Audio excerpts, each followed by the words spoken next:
What's nice about humanity is that we pick our purpose. We've outgrown our natural limitations. And so now we pick our purpose, and our purpose has to be to perpetuate the species. And that has to be where we learn that we have intergenerational responsibilities. Because perpetuating the species is not, if the world ends the day after I die, I planned it perfect. Emerson had a great quote. He says that, everybody does their job and no one feels responsible for the outcome of it all. We invented money because no other creature assigns value to an inanimate object and then uses it as a store of value in trade. So money can't be an obstacle to our progress because it's like tying our shoes together and then saying we can't walk. There's no unexplainable forces in money. The outcome of our money system is predictable. And we've created a monetary structure that makes sure that 25-30% of the population is going to fail. What's so amazing about human beings is that we're such moral creatures, and so we make it all about ourselves, that we feel that our social failure is our personal failure when it was structured that way. It was going to be you or someone else. And stuff has always been regional. Like one region could be flourishing and another one be depressed. So the joke is that the difference between a recession and a depression is a recession is your neighbor loses his job. Depression is you lose your job. Adam Smith was a moral philosopher who came up with a money system that he thought would bring about the greater good. He said, beware of the domineering personality. He said corporations were going to be a problem because they don't care about life. They just care about profit. I believe in private property. I think everyone should have some. And I think we live in a system that doesn't believe in private property because it's going to be the mass majority that doesn't have any. So that obviously is not a system that believes in private property. I think everyone should have some private property. That's how much I believe in private property. GI Bill is what built the American middle class. All these veterans came back, and after having World War I have ended just 30 years before, and the veterans coming back to being unemployed, they had a 52-20 club, which was you got 52 weeks of unemployment when you got back from the war. And then you got a no money down home loan guarantee with a fixed interest rate so that if you got a job, it'd only be like 25% of your income would go for housing. The GI Bill is a small inheritance placed in every veteran's pocket. And with that, they were able to pursue the American dream because that's what they had fought for. But now we don't have that. We're not putting an inheritance in everybody's pocket. Can't have a two-class society of have and have-nots. The only solution to class warfare of a small minority in power and the mass majority is to have a middle class, to grow a middle class. And we did that in this country, and we did it through the GI Bill.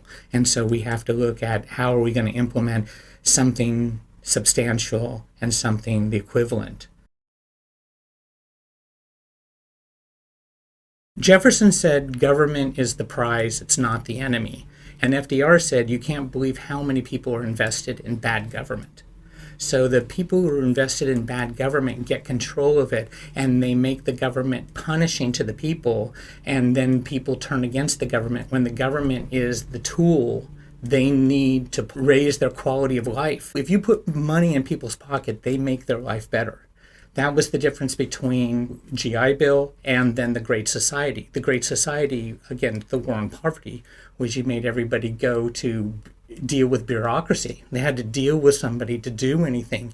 That was the barrier to them making their lives better. We've got these bureaucracies that have become punitive. Like recently somebody said, DMV wants me to prove who I am to give me a photo ID, but if they take me to jail, they pull up my whole history. How can two government agencies, one says they don't know who I am, and the other one knows me better than myself? They call them civil servants, which means they should be out there helping you, looking to help you, like actually seeking you out in your neighborhood, in your house, in your thing, and saying, don't worry, people have navigated this before. It's easy. We've streamlined it to facilitate success. But instead, it's become this penalty thing of like, you don't understand, one person committed fraud, so now People think that the middle class is, oh, these people got the education, they worked really hard, and they made middle management. Now they get a home, their kids get to go to college, they have health care, and they have a retirement. But the truth is that the middle class isn't because of those efforts. The middle class is because of the way corporate profits were divided. And so they had a tax code that made corporate profits have to go to the employees of that corporation rather than the investors. And then what happened was in the 70s and 80s, they changed the tax code so that the investors could walk off with all the money. Why did we have high wages at one time is that you place a marginal tax bracket rate so that, like, if you're a big corporation, you hit them at such a high rate that they want to spend that money so they don't get taxed away. And the way they can spend the money is by raising wages. So the tax code is the only way to lift the lower classes. There used to be a two-party system, and one party represented workers. And with the losses of the Democratic Party in the 1980s, Clinton said, hey, I'm going to take Wall Street money. And I'm not going to represent the workers anymore. And so he oversaw, which had already started under Reagan, the downsizing of America and also the shipping of the jobs offshore. So, we have a problem with the red states is that these people are angry. They don't know who's at fault. But I mean, seriously, they got gutted in the 1980s and 90s when they lost all their high-paying manufacturing and industrial jobs. And then they got their kids sent off to a war that was based on lies. And George Bush Jr. keeps admitting that it was a lie that they invaded Iraq. And then they got all the doctors prescribing opiates for them, saying it was non-addictive, and their quarterback with a knee injury in 3 days was getting addicted. So, I mean, these people are having a hard time trusting government, and yet government is the only thing that's going to solve them from being chewed up and spit out by corporations. And right now we have, on both sides, the neoliberals and the conservatives are both oriented towards corporate profits. We're supposed to be a level playing field. If someone has the ability to skew it all towards their favor, that we're allowing that. Jimmy Carter left office and Reagan came in. The head of the SEC said, look, CEOs have to go to prison. And he said the reason why is that if their corporation gets caught in any illegality, the head guy goes to prison and they'll self-police so that they will look over their corporation and make sure they're not going to go to prison for something an underling has done. He said, but if they don't go to prison, then they'll turn a blind eye to anything that's making them profit and actually create a corporate culture. You got to realize corporations have no ethics, no morals. They like the letter of the law. They don't like the spirit of the law. They think their job is to get around the law to make more money. CEOs have to go to prison so they self-police their organization. And if they don't go to prison, then they don't self-police, and the government doesn't have the resources to police every corporation. But if that CEO is going to go to prison, he's going to find out illegal activity, and he's going to bring them to the government and say, please arrest this guy. I don't want to go to prison. That's the only way it works. Mm-hmm. And these are the things that have to happen. I mean, how many CEOs have gone to prison in the last 20 years? Well, what do monopolies lead to? They lead to what's called monopoly profits. What do they do with their monopoly profits? They buy up the entire media and they buy up the political system, because a free market says everything gets to be controlled by the highest bidder. There's two governments. There's a citizen government and there's a corporate government. Just like there's a First Amendment for me and a First Amendment for corporations. They want to pander. I want to protest. They get protected. I get shut down. And all of that's happening because the profits that they've made have made it so that they could buy up the entire political system. And so everyone gets into office beholden to their corporate sponsors, and then they appoint. That's why the Supreme Court is just packed with corporate lawyers. Doesn't matter if it's a Democratic president or a Republican president picking them. We're going to get people who are just profits are more important than people. Property is more important than people. The Supreme Court has never been on the cutting edge of civil rights. It's always been on holding corporate rights over people. Corporations are collectives. They financially pool their money. They create an authoritarian workplace in which tyranny is happening. The big failure is price competition. Is that everybody will undercut each other price-wise until they all go bankrupt. But corporations, what they do is they just go, okay, we're going to set this price so that we make this much money on every unit produced, and then we'll just split the market. And then none of us ever will cut the price and drive us into bankruptcy. But they make us as workers and as citizens, we're undercutting each other. They're colluding all the time because they know it works. But you as workers cannot collectively negotiate, collectively bargain. You can't do unions. And that's what they've got us workers doing, is that we're in price competition. I'll work for less, to poverty. The wealthy and the corporations immediately got together with Foundation of the United States, and they said, we want to make sure that the Bible is never used in the courtroom because it has usury laws. Yeah. And so the wealthy and the corporations were just like, God should mind his own business and not ours. Another thing that the wealthy and the corporations did with the legal system was that we used to have a thing called judges. And what judges did was they judged the fairness of a contract. And they would see if a person was in a position of power to exploit another person, and they would throw that out. And that's usury, is you're in a position to exploit someone.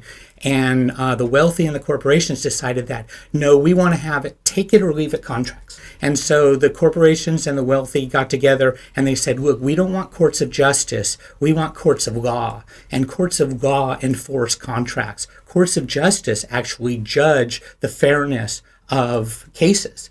And that's why now we turn to the courts and we realize that they're not looking for justice. They're looking for, did someone sign a contract? Whose property is being violated? Rather than our rights get violated, but because their property is more important. Supreme Court always wants to say, the locality can't do that. Supreme Court took away states' rights, is that they don't want usury. They don't want people with money to be regulated of how much they can sell their money, because interest rate is the price of money. We have the solution to our problems, and there's forces at work that are preventing it. And the people that are subscribing and supporting those forces don't even realize that they are. In the 1990s, they came up with this revolution in local news. They decided they would start with the police blotter. And that was to scare the population into increasing support for the crime bill, putting more police on the streets, when in fact, violence was going down. And crime was going down. As a good manager, you never give somebody a job they can't do. And the commercial media has proven that it's incapable of creating an educated, informed audience that can carry on representative democracy. Do you notice how they never tell you history? They never give you a running start and tell you what was learned in the past. The media loves the same scandal over and over, and every time it happens, like the debacle, the subprime debacle. Oh, it was unprecedented. No, it wasn't. We had the savings and loan debacle. It was exactly the same thing. And then they take all these steps that they didn't even learn from the first time. So everybody who's delivering the news represents their sponsors. So the only way for us to get news in our interest is if we sponsor it. So where is the revenue stream that could sponsor public media? Well, the largest untaxed revenue stream in the U.S. economy is advertisement revenues. Right now, when a corporation buys airtime from a broadcast company, like imagine the Super Bowl, they pay no sales tax on that transaction. And a 5% sales tax would raise over $10 billion a year. That could go for community access, TV, and radio. It should have a station dedicated to local musicians and artisans and performers. What if we have regional flair? What if we have our bands start playing, our local artisans, our local businesses? I mean, we have to have our own media, and this is dying right here. They're like going to try to take away public access right now. The cable companies are trying to get out of their franchise fees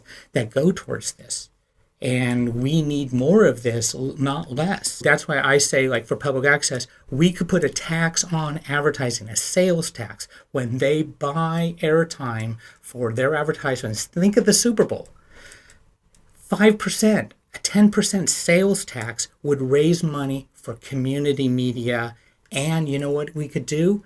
We could publicly fund presidential elections, because presidential elections are the only ones national in scope. Everyone in the country gets to vote for president. All other elections are regional or statewide, counties, whatever. But the president is national. And if you publicly funded presidential elections with an ad tax, then the person who enters the Oval Office wouldn't be beholden to their corporate sponsors, and they could actually appoint people to all the agencies, the commissions, and all their cabinet secretaries could all be community activists, industry experts, rather than cronies. Because right now, if I gave a certain amount of money to a candidate, I'm saying I want to pick the Secretary of Interior. I want to pick head of the Food and Drug. I want to pick the Securities Exchange Commission. You know, we're talking structure. Is that it's the way things are structured, this is the outcome. So obviously the structure has to change, but the structure's political, and the political system and the media, like commercial media, can never advocate. It can never organize us. You're never going to get CNN or anybody like that saying, this is a piece of legislation we should get behind and pass, because that would violate their sponsors' interests.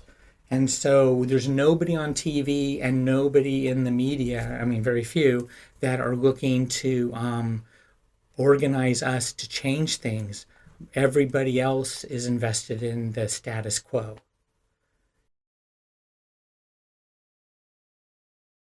The radio first came into being, all political parties went, whoa, this is really powerful, and it could be used to destroy other politicians or other political parties. And so they came up with the fairness doctrine, that if you said something negative or untrue about a group, that they would get time on your platform to address your audience in regards to what had been said. And in 1987, the FCC was headed by a Reagan appointee who said that the TV should be regulated the same as an appliance. Like, the TV was no different than a toaster. Okay? And so then he said they don't need to do the fairness doctrine, that there doesn't have to be any recourse or any avenue for a person to defend themselves in the media. And Rush Limbaugh considered that to be his day of the Berlin Wall coming down for himself. And so now he could say anything he wanted and know that there would be nobody to rebut. There would be no rebuttal requirement. And then Congress said, hey, we allowed the FCC, because the FCC is a creation of Congress, we allowed them to enforce the rules that the Constitution gave us. And then the Congress actually repassed the fairness doctrine, and it got a Reagan veto, and then Bush vetoed it. But when Clinton won in 1992 and took over 93, he had a House and a Senate ruled by Democrats. He did not restore the fairness doctrine. When Obama won, he had a House and a Senate ruled by Democrats. He did not restore the fairness doctrine. Why? Because media is the largest contributor to presidential campaigns. And then they make the most on the election cycle because they charge high fees for airtime.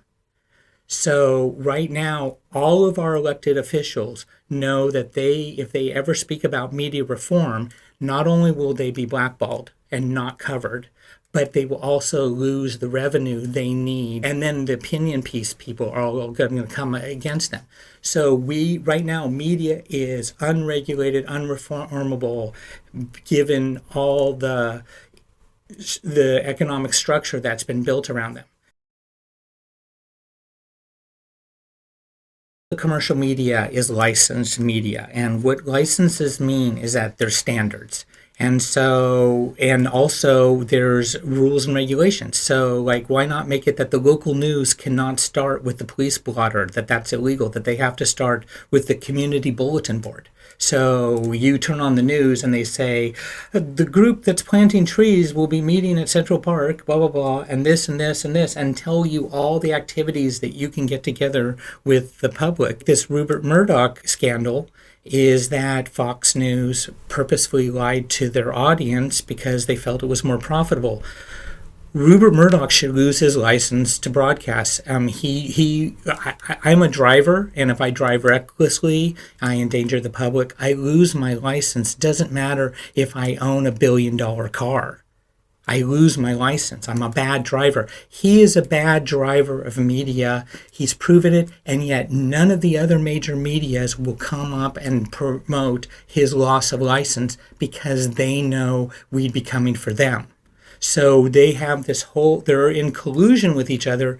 Anderson Cooper, Rachel Maddow, Tucker Carlson, they all can't talk about media ownership limits. None of them can talk about any media reform. They will be blacklisted. They contracted out of their First Amendment rights when they signed the employment contract to work for a major media company.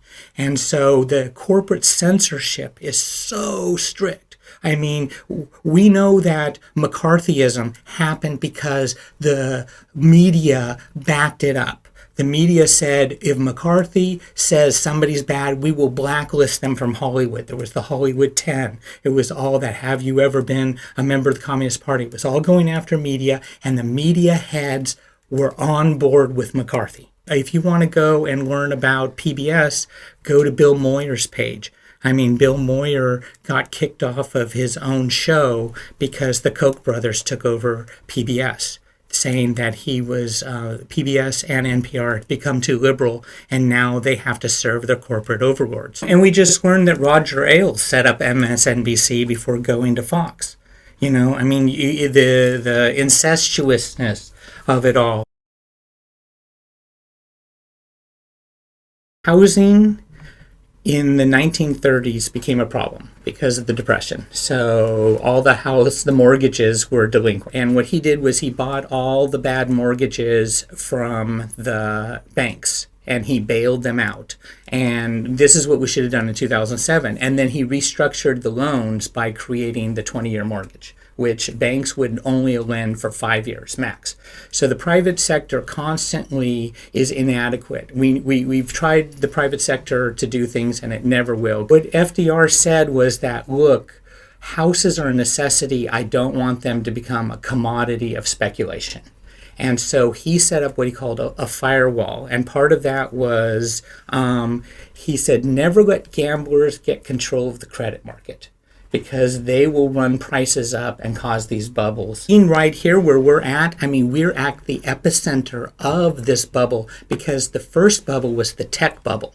And it was the changing of accounting rules in the tech industry that allowed, because I remember the front page of the San Jose Mercury saying, here's all the tech guys who walked away with 90% of all the money and left all the shareholders and employees. Then everybody looked and said, oh, they'll change the laws to prevent made the tech bubble possible, and they didn't, and then that became the subprime debacle, and they moved it nationwide, and then that was all the city centers that went that, and then they said, okay, now that we have this debacle, they'll change the laws to make sure this won't happen again, because it's all about gamblers getting control of the credit market, because that's how they inflate prices. Okay, so then now the subprime debacle has moved to the outskirts. I have people coming into my booth from Montana, saying that the home prices in their little town have been bid up where their children can't live down the street from them anymore.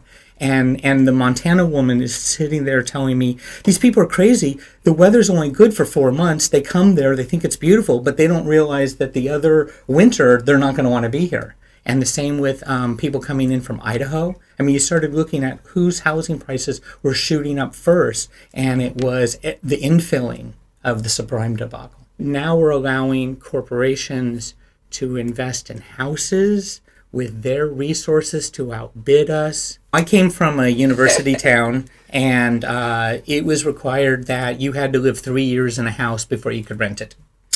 Another thing is in Ireland, if you're a foreigner and you come buy a home, it's going to be 100% capital gains tax on the appreciation of that home. I think housing is an American dream. I think it was the post-World War II American dream that everyone could have a middle-class lifestyle, where you have a home, your kids can go to college, you get taken care of if you're sick, and you don't retire in poverty. And I think that that's what the American dream was. Our rent went from $800 to $1,850, and that was 20 years ago. And I went to the landlord and I said, how can you charge a family $1,800 for a 3-bedroom house? And he looked me right in the eye and he said, my friend's getting $2,100. We were in Monterey raising our children, and between 1995 and 2001, Monterey, the city of Monterey, lost 5,000 out of 15,000 students. And so the school started contracting because they found teachers living in their cars. We would go to teacher meetings and the teachers were crying. And it was all because of home prices. It was all because of my landlord going, but my friend's getting $2,100 a month for 3 bedrooms and you're only paying $1,800. And I'm like, but as a percentage, but that's all he could see. That's why I'm saying these people have lost their humanity. They think that it's a numbers game. And one of the reasons why is that we don't have the civic equipment that we used to. We have to have facilities that allow for personal relationships and community involvement. Middle class meant not only financial resources, it meant time. Like, people don't even have time for vacations anymore. The barbershop quartet that goes pro was guys who got off work. There used to be a thing called garage workshops, and they don't even have that anymore. I have a thing called the Suburban Reformation. If we could make it where we gave pedestrian traffic priority, we would start to meet our neighbors. We'd meet each other. And part of that is that we gave the automobile priority. And so you can drive. I mean, look what we've done. We've put streets between every row of houses so that every child has to grow up with, like, don't run in the road, you're going to get killed, rather than play space for them. So, I mean, if we could move away from the automobile and do an inventory of society, like what do we as the public own? We own the roads. So the roads can be repurposed. If we start digging up the roads, that's a lot of real estate in between all the neighborhoods that could be used for play space, amphitheaters, and you wouldn't even believe how exciting it would be if on the most beautiful summer night there's a bonfire out there and everyone who has guitar or instruments goes around and plays. But we don't have a society that facilitates that kind of social interaction. We keep being born into a society that is losing the civic equipment, losing the community halls, losing a culture, just a cultural, like what we do. We all meet on Fridays outside in good weather. I mean, I'm for getting rid of the automobile in the suburbs. They should have a parking lot outside the suburbs, and then everybody has to walk to their home. Banking is one of those. They create money by writing a number in an account. And that is so powerful in an economy in which money considerations lead to suicide, divorce, families breaking up, neighbors, everything, boss. Money considerations are the most important thing. It's the lifeblood, and all of our problems that we're talking about, homes, medical care, it comes down to money. And yet there's this entity out there, banks, that can create money. And we are not adequately supervising them. We're not adequate. I mean, that's powerful. Like we should elect those guys. Was another thing is that FDR split the banking between investment banks and depository institutions, and he also came up with the savings and loan system, which was just to help you with low interest loans to start a business or to start a home. They actually had a geographic limitation that they could only make loans within 90 miles of their physical location. So in 79, they pulled that, and all of a sudden, savings and loan were actually selling insured accounts for higher interest rates. Deposit insurance was an FDR program, and he wanted the small saver who wasn't financially sophisticated to be safe. There should be one account per Social Security number that is insured. So if I'm a rich guy and I've got, it's $250,000 now or whatever, I've got 100 $250,000 accounts, and all of them are insured because they're all under the legal limit, right? But it should be one Social Security number, because the rich guy is supposed to be financially sophisticated to put market discipline on the good and bad banks. He's the one that should be checking their records and doing it. And if his money is at risk, he will. If his money is not at risk, that he's just gambling with guaranteed money, then he won't. Then the free market doesn't work. Where we got off track is that America was that everybody had the opportunity to become middle class. Push cart to storefront. And like we've fought for street vending laws, is that talk about bootstrap economy. Set up and you have something to peddle on the street, and you make enough money that you ultimately move it into a storefront. Now I realize that storefronts, brick and mortar, have been destroyed by Amazon. And the corporations came in and they took over local government, where city councils are even thinking, like, we don't want street vendors, we want everybody to shop at Walmart. That's why people go to foreign countries, is the street vendors give it what I call regional flair. The United States has become a corporate homogenized culture. I mean, you just Target, Walmart, Costco. One of the reasons the street vending law got passed statewide was it was shown that more women's businesses start off as street vending. Like my ideas of helping localities are anybody who has more than 50 space parking lot has to give up 10% of it to street vendors.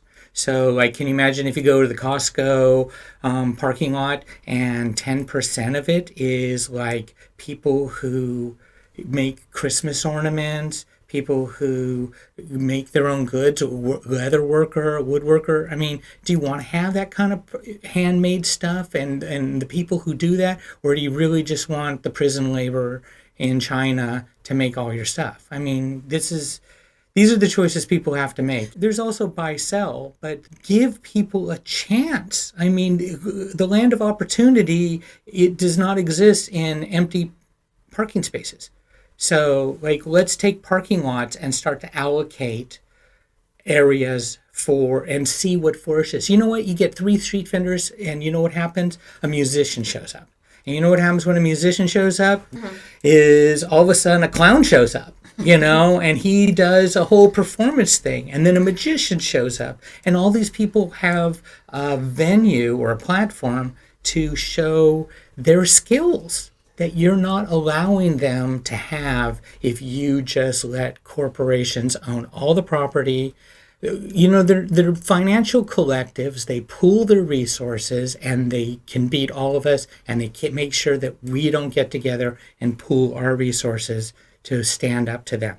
So, I mean, there's barrier to entry. And that is how they keep their power, is that they, like I said, price competition makes it so everyone goes bankrupt.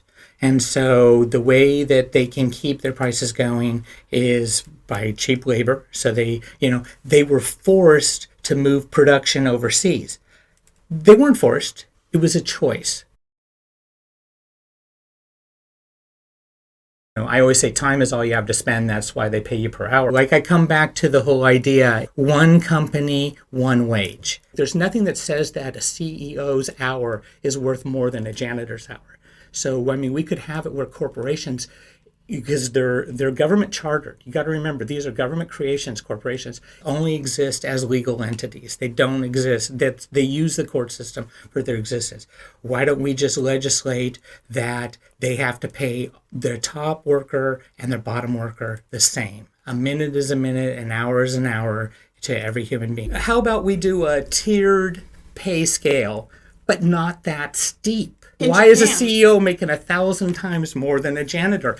That janitor deserves a home. He deserves to send his kids to college. She deserves to be taken care of when she gets sick and be taken care of in retirement. Talk about shake up the corporate culture. Now, that would be devastating. I mean, can you imagine? They'd just be like, what? The CEO doesn't get to walk off with a bonus after he stole everybody's houses? I mean, and the money system can be structured this way. We've solved the production problem. Because it's technical. We haven't solved the distribution problem because it's political. We have a new dominant medium. And it's nice that the younger generations are teaching themselves how to master the new dominant medium, because the older generations grew up with a dominant medium that was a one-way communication. So their TV just shouted at them and they could never shout back. So now with the interaction, there's going to be an evolution for sure. And then we had what is printing press revolution, is that we actually moved to a new medium. I mean, I read books because I'm of an older generation, and I'm trying to convert books into digital information. There was a lot of wisdom that was lost when we went from oral history to a written history. And there's going to be a lot lost now when we go from a written history into this audiovisual world. When I read, I learn through my eyes, and I have an inner voice inside that's speaking the words to me. But when I watch audiovisual, I'm getting the information through my ears and I'm watching, and it's a different way of incorporating the information. So I find that I remember what I read in more detail than what I saw. So I do a thing called Wikipedia deep dives, and I go on Wikipedia and then I just start cross-referencing with all the see alsos and all that, and I actually copy and paste the parts that I really like, and then I get them printed into books that I read. But there's other people who are watching YouTube videos, and we've already seen that if you are into self-help or into exercise, they try to get you with aliens are coming, and I mean they have these sponsored ads, and again, people don't have the skill to avoid them being targeted. One of the things that made humanity where we're at is that we cross-reference with each other, and it's called intersubjectivity, and that's the scientific method, is that can it be peer-reviewed and can they replicate your results? But the thing is that group insanity is self-supporting, because you start turn to the person next to you, go, am I crazy? And if they're crazy as you are, they say, no, you're not crazy. When I was in college and I took economics, the first thing that came to my mind was that good people aren't rewarded the highest. And I thought, wow, if morality and being good and being considerate, if that's not rewarded the highest, then you're going to have a problem with keeping communities going. New measuring sticks, like what does it mean to be a good person? And there's a measuring stick. It's taking others into consideration. What does it mean to be socially successful? It means that you are involved with your community. The measuring sticks we have right now in this extreme individualism are like, do I look good? Have I gone there? Da, da, da, da. How can we reach the public mind? How can we coordinate our individual activities to produce something socially greater than ourselves? How are we socially going to lift our morale to accomplish these things? And what's going to, the idea that we need the moral equivalent of war to all come together. And my thing is that we have intergenerational responsibilities and we have to sacrifice. Yeah, they've done a lot of studies on presenting these problems to the public. And they show that if they tell an individual story of someone who's on hard times, people will reach the conclusion that the person brought it on themselves. But if you tell it from the general view of the structure and stuff like that, people then say, okay, we have to act on this. Money is not a private possession. It's a public good. You'd be on an isolated island and with all the money in the world, and it means nothing. Money only has value in relation to others, and so its responsibility is to us all. Adam Smith said that the invisible hand was shame. Was that it was people knowing that would govern there should be any privacy when it comes to money. I understand the call for privacy of I want to be able to do what I want to do, but bad things happen in secrecy. If you're going to use money, then it has to be where everybody checks. We just have to change the culture. We believe in the intergenerational responsibilities, and that I subscribe to the thought that we are in a position to be the greatest generations in the history of humanity because we have to save humanity from itself and not to blow ourselves up, not to overpopulate the planet, and not to destroy the environment, all rank in with the initial capture of fire.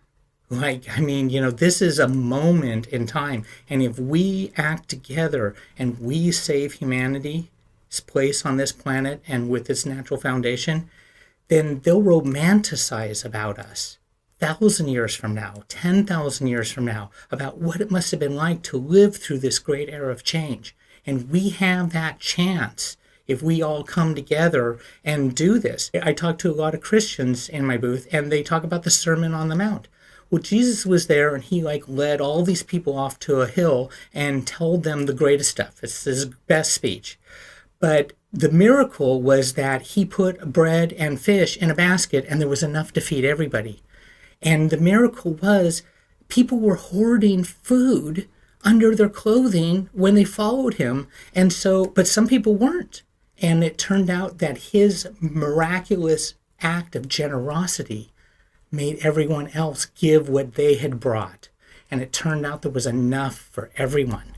And that's what we got. We've passed the threshold of production that we could provide everyone's necessities. I have a saying that once your necessities are met, the rest of life is luxury. That's when we realize that time is all you have to spend. That's why they pay you per hour. Money isn't the common denominator. Time is. And so we need more free time. There's a lot of non-material wealth that we can cultivate. Let's not have a goods life. Let's learn to live the good life. We all want to be part of something greater than ourselves, and it takes more than ourselves to do that. It's like the older generations made no room for the younger generations. And the will to survive as a species is we're supposed to be perpetuating the species. And that means taking care of the young. And the older generations before World War II were always the poorest demographic. And now the older generations are the richest demographic, and there's no money for homes for people who want to start families, people who want to get an education. I put it in the framework of, has our species lost its will to survive? You try to tell people around the world what's going on in the United States, and they say, oh, I watch TV. I know more than you, even though you live there. We have a great media propaganda machine. We also show people who have low-wage jobs owning really nice houses. The reasons we were teaching media literacy is that people don't realize everything on TV is a construct. Media leads, it doesn't follow. And so we're monkey see, monkey do. And we can't change our history, but we can change which parts we celebrate. It's cherry picking to sustain the injustice of the past. I mean, what there's that's well, people are living and sleeping their existence, their survival, that have three jobs. Yeah, I mean that person should be elevated to a higher status in our society if it was fair.